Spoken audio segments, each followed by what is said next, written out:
de Berlin information. Qu'est-ce qu'on a dit? La deuxième crise de Berlin ou la construction du mur de Berlin, ça fait partie des limites de la coexistence pacifique comme la persistance des ambitions de l'agissement. Gêné par les migrations des populations de la RDA vers l'Ouest, plus prospère. Que va faire Khrouchtchev? Il exige que Berlin-Ouest soit rattaché à l'Est ou à défaut qu'il devienne une ville libre et neutre sous contrôle de l'ONU. Les États-Unis refusent. Dans la nuit du 12 au 13 août 1961, il entreprend la construction du mur de Berlin qui va matérialiser la division de l'Europe en deux.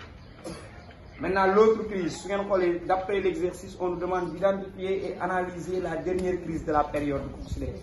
La dernière crise de la période, c'est la crise des fusées de Cuba. C'est qui en 1962. Et la crise des fusées de Cuba a comme impact la prise de conscience à éviter une troisième guerre. C'est pourquoi dès son lendemain, on lance la détente. Qui est la deuxième partie.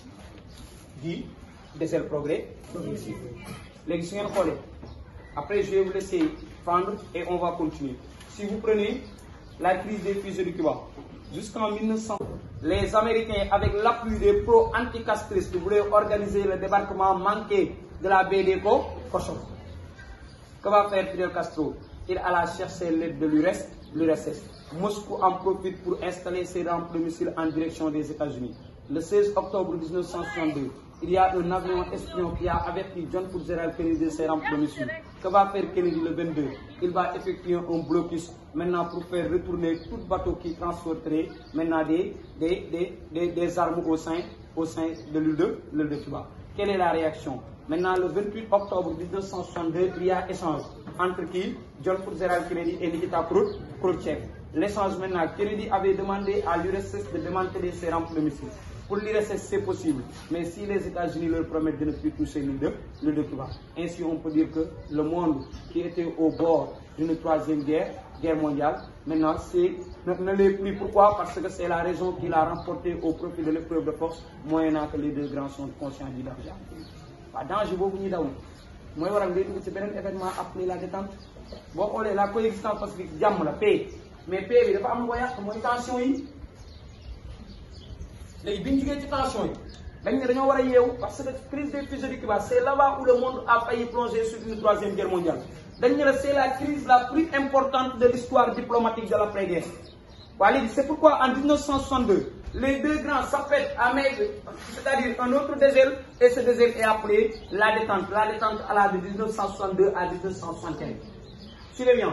Lorsque les deux grands s'apprêtent à vivre dans la paix et dans la sécurité, maintenant tout en sauvegardant la coopération et la cohabitation au lendemain de la crise des fusées de Cuba. Quels sont les facteurs de la détente? La prise de conscience d'une guerre nucléaire au lendemain de la crise des fusées de Cuba.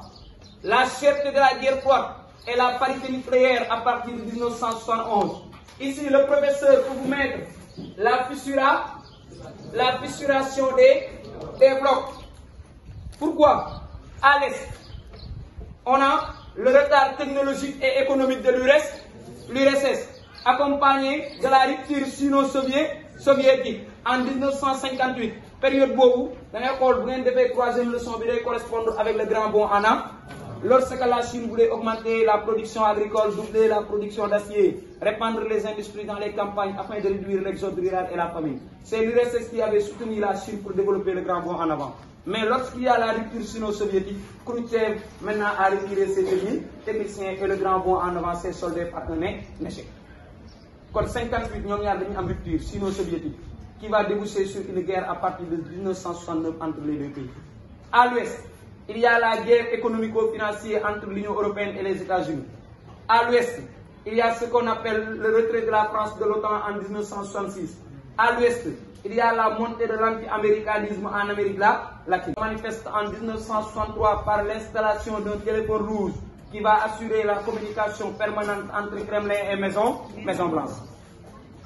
Comment se manifeste la détente?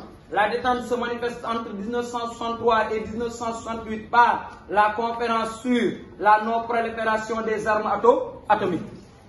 Comment se manifeste la détente? La détente se manifeste par l'ostopolitique de Willy Brandt, qui est le rapprochement entre la RFA et la RDA. Comment se manifeste la détente? En 1971, n'oublions pas que la Chine redevient membre de l'ONU et se rapproche des Occidentaux. Comment se manifeste la détente? La détente se manifeste en 1972 par les accords SALT, stratégie armes limitées Sentalkis, la limitation de la fabrication des armes nucléaires, et en 1972, dans la même année, Nixon se rend en Chine. La détente a pris son apogée en 1975 lors des accords d'Helsinki.